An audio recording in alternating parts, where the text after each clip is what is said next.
నమస్తే, welcome to today 18 news. Lok Sabha ఎన్నికల ప్రచారంలో భాగంగా నస్పూర్ పట్టణంలో షిర్కే ఏరియాలో బీజేపీ మంచిర్యాల జిల్లా అధ్యక్షులు రఘునాథ్ ఎర్రబెల్లి ఇంటింటికి వెళ్లి ఎన్నికల ప్రచారం నిర్వహించడం జరిగింది.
ఎన్నికలు ఢిల్లీలో ప్రధానమంత్రి గారి కొరకు జరిగే ఎన్నికలు కనుక అందరినీ కూడా నరేంద్ర మోదీ గారు గత 10 సంవత్సరాల్లో దేశంలో అనేక కార్యక్రమాలు ఆర్టికల్ 370 కావచ్చు, అయోధ్యలో రామ మందిరం కావచ్చు, ట్రిపుల్ తలాక్ కావచ్చు, ఇట్లా అనేక కార్యక్రమాలు చేశారు. దాంతోపాటు అభివృద్ధి కార్యక్రమాలు. ఇవాళ మన దగ్గర పేద ప్రజలకు రేషన్ బియ్యం ఇస్తున్నది మోడీ గారి ప్రభుత్వం. ఇవాళ కరోనా వచ్చినప్పుడు అందరికీ 3 వ్యాక్సిన్లు ఫ్రీగా ఇచ్చింది మోడీ గారి ప్రభుత్వం. గ్యాస్ సిలిండర్లు, పేద ప్రజలకు ఇండ్లు కట్టియడము, 5 లక్షల రూపాయల ప్రపంచంలో అతిపెద్ద ఇన్సూరెన్స్ స్కీమ్ ఆయుష్మాన్ భారత్. ఇవాళ ఏ ప్రైవేట్ దవాఖానలకు పోయి చూయించుకున్నా కూడా 5 లక్షల రూపాయల ఇన్సూరెన్స్ పెట్టింది నరేంద్ర మోదీ గారి ప్రభుత్వం. మన ప్రాంతానికి వస్తే ఇక్కడ శ్రీరాంపూర్ నుంచి ఇవాళ బెల్లంపల్లి మహారాష్ట్ర వెళ్ళడానికి జాతీయ రహదారులు, ఎఫ్సిఐని తెరవడం, ఇట్లా అనేక కార్యక్రమాలు చేశారు మోడీ గారి ప్రభుత్వం. ఇక్కడ ఈ ప్రాంతం నుంచి కూడా నరేంద్ర మోదీ గారి ప్రభుత్వంలో బీజేపీ ఎంపీ అభ్యర్థిని గెలిపించి పంపితే ఇంకా ఎక్కువ కార్యక్రమాలు చేయొచ్చు.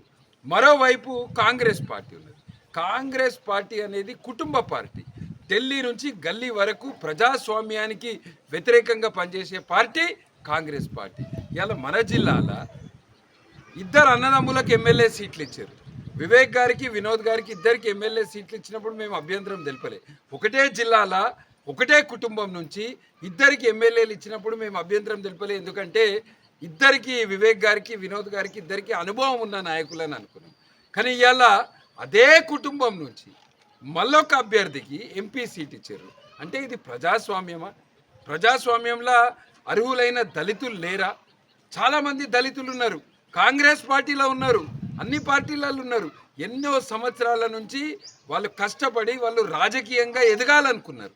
కానీ ఇవాళ ఈ ఒక్క కుటుంబం చేయడం వలన మిగిలిన దళితులకు ఎవరికి కూడా రాజకీయంగా ఎదిగే అవకాశం వస్తలేదు. నేను అడుగుతున్నా, ఇది ప్రజాస్వామ్యమా? పెద్దపల్లి నియోజకవర్గంలో వేరే దళితులు లేరా? వేరే వాళ్ళకి హక్కు లేదా రాజకీయంగా ఎదగడానికి? కేవలం రిజర్వేషన్, ఎస్సీ రిజర్వేషన్ ఉందని చెప్పి ఇవాళ వీళ్ళు ఈ రిజర్వేషన్ని డబ్బులతోటి కొనుక్కొని, నాయకులను కొనుక్కొని, ఢిల్లీ నుంచి గల్లీ వరకు సీట్లను కొనుక్కొని ఇవాళ ప్రజాస్వామ్యానికి వ్యతిరేకంగా ఎంపీ అవ్వాలనుకుంటారు. మన మంచిర్యాల జిల్లా ప్రజలు, పెద్దపల్లి పార్లమెంట్ ప్రజలు ఆలోచించాలి. ఉన్న సీట్లన్నీ ఒకటే కుటుంబానికి ఇస్తే నిజంగా ఈ ప్రాంతం అభివృద్ధి చెందుతుందా? ఆలోచించాలి అందరూ. నేను ప్రజలందరినీ కూడా కోరేది ఒకటే, ఇక్కడ బీజేపీకి అవకాశం ఇవ్వండి. ఇక్కడ ఎంపీ గెలిచిపోతే, ఒక సామాన్య వ్యక్తి గెలిచిపోతే, సామాన్య ప్రజల యొక్క కష్ట సుఖాలు తెలిసిన వ్యక్తి పోతే ఈ ప్రాంతంలో అభివృద్ధి అనేది అవుతుంది.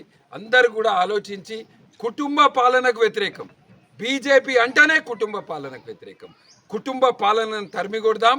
ప్రజాస్వామ్యబద్ధంగా ఈ ప్రాంతం నుంచి బీజేపీ ఎంపీ అభ్యర్థిని గెలిపిద్దాం. కాంగ్రెస్ నాయకులు ప్రెస్ మీట్లు పెడతారు, అంటారు 5 లక్షల మెజారిటీ వస్తుందని. 5 లక్షల మెజారిటీ వస్తే మీరు ప్రెస్ మీట్ ఎందుకు పెడతారు? ఎందుకు మా మీద మీరు అంతగానం కష్టపడి మమ్మల్ని ఎందుకు విమర్శిస్తారు? 5 లక్షల మెజారిటీ వస్తే ఇంట్లో కూర్చోన్రి, చల్లగా ఎండపూట ఇంట్లో కూర్చోన్రి, బయటకు తిరగకండి. 5 లక్షల మెజారిటీ వస్తుందన్న వాళ్ళు బయటకు తిరగకండి. ఎందుకు ఇంత టెన్షన్ అవుతుంది? నేను ప్రశ్నించినందుకు, నేను ఈ ప్రాంతంలో ఈ కుటుంబం ఏం చేసింది, ఈ కుటుంబం దేశమంతటా పరిశ్రమలు తెరిచింది. మరి మనది సింగరేణి ప్రాంతము, పారిశ్రామిక ప్రాంతము, ఇక్కడ పరిశ్రమలు ఎందుకు తెరవలే అని అడిగితే దానికి ఇప్పటివరకు జవాబు రాలేదు. మీరు వేరే చోట్ల అంబేద్కర్ కాలేజీలు పెట్టారు, మరి ఈ ప్రాంతంలో ఉన్న పేద ప్రజలకు కూడా ఒక అంబేద్కర్ కాలేజీ ఎందుకు పెట్టలేని అడిగితే దానికి జవాబు రాదు. ఇది కాక వ్యక్తిగత విమర్శలు చేస్తారు. నేను కాంగ్రెస్ పార్టీ నాయకులందరినీ కూడా ఆలోచించుకోమని చెప్తున్నా. ఇది ప్రజాస్వామ్యమా? మన జిల్లా మొత్తం ఒక కుటుంబానికి మనం రాసిచ్చినమా? ఇక్కడ రాజరికం నడుస్తుందా, ప్రజాస్వామ్యం నడుస్తుందా? అంబేద్కర్ గారు ఇచ్చిన రిజర్వేషన్లు దేని కొరకు? ఇవన్నీ కూడా ఆలోచించి రాబోయే ఎన్నికల్లో నరేంద్ర మోదీ గారిని ఆశీర్వదించుర్రి. ఈ ప్రాంతం నుంచి బీజేపీ ఎంపీని గెలిపించి పంపించండి. నేను భరోసా ఇస్తున్నా, ఈ ప్రాంతంలో ఇంకా ఎక్కువ అభివృద్ధి చేస్తాం, సంక్షేమ ఫలాలు ప్రతి ఒక్కరికి అందేలాగా చేస్తాం. కనుక కమలం పువ్వు గుర్తుకి ఓటేసి బీజేపీ అభ్యర్థిని భారీ మెజారిటీతోటి గెలిపించాల్సిందిగా మిమ్మల్ని అందరినీ కూడా కోరుతున్నాను.